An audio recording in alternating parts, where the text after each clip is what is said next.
Hello, this video is specifically for Maris Tucker. If you're not Maris Tucker, go ahead and keep scrolling. I'm just kidding. Okay, so let's say that your slide 2 is about Miss Goss and you want to link to slide 2. You need to click on a shape, not a text box, a shape to link it. And so you could do like this back shape here, but I have seen other people tell me, and I have the best experience with, create a new shape. Okay.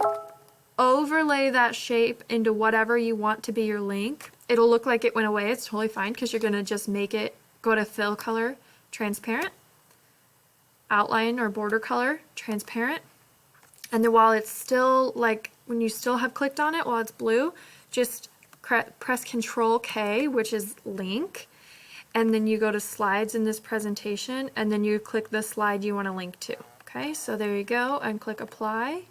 Of course, my little face is in the way here. Okay, click apply. So now I can just click over that transparent shape and it'll link me to slide 2. Easy peasy.